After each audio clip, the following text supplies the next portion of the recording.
자, 누가복음 15장 1절부터 뭐 길지 않으니까 제가 좀 먼저 읽고 시작을 하겠습니다. 누가복음 15장 1절부터 11절까지 10절까지입니다. 모든 세리와 죄인들이 말씀을 들으러 가까이 나오니 바리새인과 서기관들이 원망하여 가로되 이 사람이 죄인을 영접하고 음식을 같이 먹는다 하더라. 예수께서 저에게 이 비유로 이르시되 너희 중에 어느 사람이 양 100마리가 있는데 그 중에 하나를 잃으면 99마리를 들에 두고 그 잃은 것을 찾도록 찾아다니지 아니하느냐. 또 찾은즉 즐거워 어깨에 메고 집에 와서 그 벗과 이웃을 불러 모으고 말하되 나와 함께 즐기자. 나의 잃은 양을 찾았노라 하니라. 내가 너에게 이르노니 이와 같이 죄인 하나가 회개하면 하늘에서는 회개할 것 없는 의인 99을 인하여 기뻐하는 것보다 더하리라. 어느 여자가 10 드라크마가 있는데 하나를 잃으면 등불을 켜고 집을 쓸며 찾도록 부지런히 찾지 아니하겠느냐. 또 찾은즉 벗과 이웃을 불러 모으고 말하되 나와 함께 즐기자. 잃은 드라크마를 찾았노라 하니라. 내가 너에게 이르노니 이와 같이 죄인 하나가 회개하면 하나님의 사자들 앞에 기쁨이 되느니라. 아마 누가복음 15장은 여러분들이 교회 생활하면서 어쩌면 가장 많이 들었던 이 비유 중에 하나가 아닌가라는 생각이 듭니다. 자, 오늘 제목이 뭐예요? 세리와 죄인들을 영접하신 예수입니다. 영어로 보니까 This man receives sinners 이렇게 얘기를 합니다. 이 사람이 죄인들을 영접한다라고 이렇게 얘기를 하는데 누가복음 15장의 구성을 좀 보면 비유가 3개 나와요. 비유가 3개 나오는데 다 잃은 것들입니다. 잃은 양, 잃은 동전, 잃은 아들의 비유가 나오죠. 아마 이 하나의 비유만 해도 1시간, 2시간, 3시간도 모자랄 정도로 분량이 굉장히 많고 다를 것이 많은데 그것도 일주일 내내 여러분들이 이거를 또 공부하시느라고 얼마나 또 많이 살펴보셨습니까? 그죠? 그런데 오늘은 특별히 선고도 있고 뭐도 있어요? 그 파틀락이 있어가지고 스페니시 파틀락이 있어가지고 시간이 많지 않습니다. 그래서 중요한 요점만 제가 좀 이렇게 짚고 여러분들이 공부하지 않을 부분이 어느 부분인가 생각을 해가지고 그 부분만 제가 좀 짚고 넘어갔으면 좋겠습니다. 이 비유가 주어진 배경을 좀 보면요. 누가복음 14장과 15장의 공통점이 있는데 14장은 예수께서 바리새인의 집에서 식사를 하시는 부분이고요. 15장은 예수님께서 죄인들과 함께 식사를 하는 부분입니다. 공통점이 뭐예요? 다 식사에 대한 그런 공통점이 있는데 자, 이 밥 먹으면서 일어나면서 생긴 일이에요. 밥 먹을 때는 뭐도 안 건드리는데 개도 안 건드리는데 이 바리새인들이 서기관들이 누구를 건드린 거예요? 예수님을 건드렸어요. 그래가지고 이 누가복음을 쓴 이유가 있는데 누가복음 15장 2절에 보면 바리새인과 서기관들이 수군거려 이르되 이 사람이 죄인을 영접하고 음식을 같이 먹는다 하더라 하면서 예수님이 죄인 영접하는 것에 대해서 바리새인 서기관들이 비난하는 것 때문에 예수님께서 이 비유를 쓰셨다라고 이렇게 얘기를 합니다. 그래서 이 비유가 어느 비유로 나와요? 잃은 양, 잃은 동전, 이 둘째 아들 이렇게 해가지고 잃은 것에 대해서 얘기를 합니다. 그런데 잃은 것에 대해서 얘기하는데 양과 동전과 사람은 다 다르다라는 것이에요. 자, 잃은 양은요. 잃어버림을 당한 줄 알지만 돌아올 줄을 몰라요. 그죠? 근데 잃은 동전은 자기가 잃어버린 줄도 모르고 돌아갈 방법도 모르는 사람입니다. 그 반면에 이 둘째 아들은 잃어버림을 당했지만 잃어버림을 당한 줄을 모르고 돌아가는 길을 알지만 돌아가지 않는 자를 이렇게 표상한다라는 것이죠. 자, 그렇다면 이 부분을 또 찾는 사람은 또 달리 있습니다. 자, 양을 찾는 건 누가 찾아요? 목자가 찾고요. 드라카마를 찾는 건 누가 찾냐면 등을 든 여인이 찾습니다. 그리고 이 탕자를 찾는 사람은 누구예요? 아버지가 찾습니다. 그래서 잃은 양을 찾는 거는 목자라고 해가지고 선한 목자이신 예수 그리스도 성자 하나님에 대해서 얘기하고 있고요. 등을 들고 여인이 찾는 것을 표상해서 예수의 신부인 교회 혹은 교회를 통해서 일하시는 성령 하나님에 대한 얘기를 하고 있습니다. 그리고 아버지가 이 탕자를 찾았을 때 이 하늘 아버지, 그래서 잃어버리는 건 다 다른 부류가 잃어버리지만 찾는 분은 다 누구예요? 성자 하나님, 성령 하나님, 성부 하나님. 누가 찾고 계시는 거예요? 우리 하나님께서 우리를 찾는다라는 그런 얘기를 하고 있습니다. 자, 오늘 우리가 살펴볼 부분은 두 부분인데요. 잃은 양과 잃은 동전입니다. 자, 잃은 양의 비유를 보면 누가복음 15장과 마태복음 18장에 나오는데요. 이 마태와 누가가 이 잃은 양에 대한 관점이 약간 다르다라는 것입니다. 어떻게 다르냐면요. 여러분들이 집에 가서 이 부분을 좀 살펴보면 알겠지만 마태와 누가의 대상의 차이가 있습니다. 마태의 청중은 누구냐면 마태복음 18장 1절에 보면 그때 누가요? 제자들이 예수께 나와 가로되 천국에는 누가 큽니까? 라고 물어봤을 때 예수님께서 이 천국에 대한 얘기를 하시면서 잃은 양에 대한 비유를 들은 거고요. 누가복음의 청중은 누구냐면 모든 세리와 죄인들이 말씀을 듣으러 가까이 왔을 때 바리새인과 서기관들이 원망을 합니다. 가로되 이 사람이 죄인을 영접하고 음식을 같이 먹는다 하더라. 예수께서 저에게 비유로 이르시되, 그러면서 잃은 양, 잃은 동전, 또 잃은 탕자에 대한 얘기를 하는 것이죠. 자, 대상이 누구예요? 마태복음에서는 예수님의 제자들이었고요. 누가복음에서는 누구예요? 제자랑 정반대되는 바리새인들과 서기관에게 깨우치기 위한 비유가 바로 잃은 양에 대한 비유인 것이죠. 그러면 제자들에게 무엇을 이렇게 알려주기 위한 것이냐면요. 동기의 차이가 있습니다. 마태복음에서는요. 그때 제자들이 예수께 나와 가로되 천국에는 누가 큽니까? 라고 하면서 제자들에게 이 천국에 대한 이야기를 해서 이 잃은 양의 비유를 통해서 이 천국의 비유를 알려주시는 거고요. 자, 이 누가복음에서는요. 바리새인들과 서기관들에게 이 사람이 죄인을 영접하고 음식을 먹는다는 거에 대한 그런 것에 대해서 그것들을 일깨움을 주기 위한 비유였다라는 것이죠. 그래서 이 마태의 강조점을 좀 보면요. 이런 말씀이 있습니다. 마태복음 18장 6절부터 10절, 14절에 보면 누구든지 나를 믿는 이 소자 중 하나를 실족해 하면, 그리고 10절에 삼가 이 소자 중에 하나도 업신여기지 말라. 이와 같이 이 소자 중에 하나라도 이뤄지는 것은 라고 이렇게 얘기하면서 여기에 공통적으로 등장하는 단어가 뭐예요? 소자가 등장을 합니다. 자, 소자가 등장을 하는데요. 그래서 천국에서는 작은 자가 큰 자다라고 하는 것들을 강조하는 그런 부분이 있고요. 자, 누가복음의 강조점을 좀 보게 되면 이와 같이 죄인 하나가 회개하면 하늘에서는 회개할 것 없는 의인 99을 인하여 기뻐하는 것보다 더하리. 그 다음에 내가 너에게 이르노니 이와 같이 죄인 하나가 회개하면 하나님의 사자들 앞에 기쁨이 되느니라.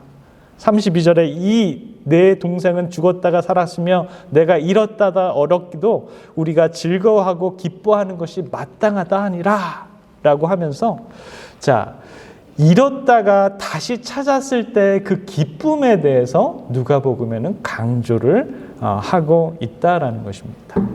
자, 마태복음은 대상이 누구였어요? 예수님의 제자들. 그리고 누가복음에서는 바리새인들과 서기관이었습니다. 그래서 이 마태복음과 이 누가복음을 좀 비교를 했을 때 너희 생각에는 어떠냐? 만일 어떤 사람이 양 100마리가 있는데 그 중에 하나가 길을 잃으면 이렇게 했어요. 자, 이 양 100마리 중에 한 마리가 길을 잃었을 때, 그리고 누가복음에서는 너희 중에 어느 사람이 양 100마리가 있는데 그 중에 하나를 잃으면 했어요. 마태복음에서도 잃었고 누가복음에서도 잃었습니다. 그런데 마태복음에서 잃었다라는 것과 누가복음에서 잃었다라는 건 조금 차이가 있습니다. 어떤 차이가 있냐면요. 이게 뭐 굉장히 이제 신학적인 건데요. 여기에서는 쓰인 단어가 헬라어로 폴라나오라는 단어를 썼는데 이 단어는 어떤 단어냐면요. 교인들이에요. 예, 하나님을 믿는 사람들. 그 기독교인들이 실수했는데 어떤 실수를 해가지고 잠깐 이 타락하는 행위예요. 여기 앉아 계신 하나님을 믿는 백성들도 뭐 할 수 있다라는 거예요? 실수할 수 있다라는 거예요. 그래서 혹은 교인들이 죄를 짓는 행위, 양이 나쁜 길을 잘못 나간 것, 그래서 이 기독교인들 믿는 신자들이 자칫 잘못하다가 길을 잃어버리는 거에 대한 얘기를 마태복음에는 하고 있는 거고요. 누가복음에서의 이 양이 길을 잃으면, 이 잃으면의 뜻은 헬라어로 아포룸이라는 그런 단어를 쓰는데 여기서는요, 잃다, 상실되다라고 하면서 주인이 이 동전을 잃어버렸어요. 아예 하나님을 아예 처음부터 모르는 사람들이 아예 하나님과 떠나버리게 되는, 완전히 하나님과 분리가 되는 그런 얘기를 하고 있습니다. 마태복음의 이 대상과 이 누가복음의 이 대상은 약간 차이가 있다라는 것입니다. 그러나 랍비 예수에서는 잃은 양에 대해서 이렇게 얘기합니다. 그리스도께서 잃은 양의 비유를 통해 가르치고자 하시는 것은 구원은 우리가 하나님을 찾아감으로 얻는 것이 아니라 하나님이 우리를 찾아오심으로써 얻는 것이라는 점이다. 깨닫는 사람도 없고 하나님을 찾는 사람도 없고 다 치우쳤다라고 하셨다. 하나님 우리를 사랑하시도록 하기 위하여 우리가 회개하는 것이 아니라 우리로 회개하도록 하기 위하여 그가 당신의 사랑을 우리에게 나타내신다라는 것이죠. 그래서 이 대상이 교인들이 잘못해서 길을 잊어버리거나 혹은 하나님을 모르는 사람들이 그 길을 잃어버리거나 상관없이 성부, 성자, 성령의 하나님이 잃어버린 자를 찾아오신다라는 그러한 요점이 있다라는 것입니다. 자, 그럼 두 번째 잃은 동전의 비유를 좀 살펴보면요. 이 부분에 대해서도 설명할 것이 굉장히 많지만 저는 오늘 딱 한 가지만 여러분들에게 말씀드리고 싶습니다. 자, 잃어버린 장소가 다르다라는 것이에요. 잃은 양은요, 집 바깥에서 잊어버렸어요. 뭐 산이나 들에서 잊어버렸습니다. 뭐 교인들이 밖에 나가서 잊어버리거나 하나님을 믿지 않는 사람들이 밖에 나가서 잃어버림을 당한 거예요. 그리고 이 탕자의 비유도 그 탕자가 스스로 어떻게 해요? 자기 발로 집을 나갔어요. 그리고 잃어버림을 당합니다. 그러나 이 잃은 동전은 어디서 잊어버렸어요? 집 안에서 잊어버렸어요. 집 안에서. 자, 밖에서 잊어버린 거랑 안에서 잊어버린 거랑 어떤 게 더 찾기 어려울까요? 어떤 게 더 찾기 어려울까요? 밖에서 잊어버린 게 찾기 어려워요? 밖에서 잊어버린 게 찾기 어렵겠죠? 근데 중요한 점은 뭐냐면 이 예수님께서 이 잃은 동전에 대한 얘기를 하면서 이 여인이 불을 켜고 아주 샅샅이 찾는 그 모습을 보여주면서 이 잃은 은전을 찾기도 쉽지 않다라는 것입니다. 왜냐하면은 여기 이렇게 보면은 잃어버린 동전은 교회 안, 가정 안에서 잃어버림을 당했지만 자신이 잃어버림을 당했다라는 것을 알지 못하는 영혼들이다라는 것이죠. 그래서 우리가 아주 간과하기 쉬운 큰 게 바로 이거예요. 뭐냐면 내 거, 우리 거, 집 안에 있는 거는 다 뭐라고 생각을 하는 거예요? 안전하다라고 생각을 한다라는 것이에요. 그래서 잃어버린 동전은 교회 안 어때요? 안전해요? 안전해. 그리고 자녀들이 교회에 나와. 얼마나 보기 좋아요. 그죠? 안식일만 되면 손을 잡고 나옵니다. 그리고 가정 안, 어디 밖에 나가서 위험한 데 있는 것이 아니라 가정 안에 있어요. 얼마나 안전합니까? 그러나 그 자녀들, 또 남편, 아내, 굉장히 안전하다라고 생각하는 그 사람들이 어떻다라는 거예요? 잊어버림을 당했다라는 것을 우리가 생각해야 된다라는 것입니다. 라피에서에 보면은 이 비유에는 가정에 대한 교훈이 들어있다. 가정 안에서는 가족들의 영혼에 대해 매우 무관심한 경우가 종종 있다. 가족들 가운데는 하나님께로부터 멀리 떨어져 있는 자도 있다. 그런데도 가정 안에서는 하나님께서 맡겨주신 선물 중 하나도 잃어버리지 않게 해야 되겠다고 염려하는 일이 얼마나 적은지. 자, 그런데도 가정 안에서는 하나님께서 맡겨주신 선물 중에서도 하나도 잃어버리지 않게 해야 되겠다는 염려가 많아요, 적어요? 적다라는 거예요. 왜냐하면 우리 스스로가 안전하다라고 생각을 하고 있다라는 것이에요. 우리는 때때로 이렇게 생각합니다. 우리 자녀들이 우리 교단에 있는 학교를 보내면 굉장히 안전할 거야. 그래서 저희도 저 멀리 토론토에 살면서 6시간을 떨어진 어디예요? 고등학교에 기숙사가 있는 학교에 보냈어. 그래도 엄마 아빠가 관리하는 것보다 이 선생님들이 관리해주면 더 좋겠지. 그런데 저희 자녀들한테 나중에 얘기를 들어보니까 그 장소도 안전하지 않을 수 있다라는 것이. 앤드루스, 서든, 로마린다도 결코 안전하지 않을 수 있다라는 것 우리가 생각해야 됩니다. 여러분들의 이 품 안에 자식들, 손주들도요 절대 안전하지 않을 수 있다라는 것이. 멀쩡하게 옷 입고 교회에 늘 나오지만 그 마음이 어디가 있으면요, 이 세상에 가 있으면 그 사람은 바로 잃어버린 사람이다라는 것입니다. 동전을 찾는 여인이 가장 찾는 일에 적극적임을 보여줍니다. 교회나 가정 안에서 잃어버림을 당했지만 그것을 모르는 자들을 찾으려고 가장 많은 노력을 해야 한다라는 것입니다. 비유 가운데 여인은 잃어버린 돈을 열심히 찾았습니다. 그는 촛불을 켜고 방을 쓸었어요. 그 여인은 찾는 일에 방해가 되는 것은 모두 다 걷어치웠습니다. 비록 하나만 잊었을지라도 그 여인은 그 하나를 찾을 때까지 쉬지 않고 찾았다라고 이렇게 얘기합니다. 그와 같이 가정에서 만일 한 가족을 잃어버렸을 때에는 그를 찾기 위하여 모든 수단을 동원해서 찾아야 한다. 만일 가족 중에 자기의 죄된 상태를 깨닫지 못하는 자녀가 있으면 부모는 가만히 있어서는 안 된다. 촛불을 켜라. 하나님의 말씀을 상고하고 그 성경의 빛으로서 집안에 있는 모든 것을 부지런히 살펴서 그 자녀가 왜 잃어버린 바를 되었는지를 알아보아야 한다. 부모들은 저희 자신을 살피고 저희 습관과 버릇을 검토해 보도록 해야 한다. 자녀들은 주의 유업이며 우리는 주의 재산을 처리한 일에 대하여 주님께 대하여 책임이 있다라는 것이죠. 사랑하는 성도 여러분, 우리가 1과부터 이 랍비에서 1과부터 시작을 해서 지금 벌써 15과까지 왔습니다.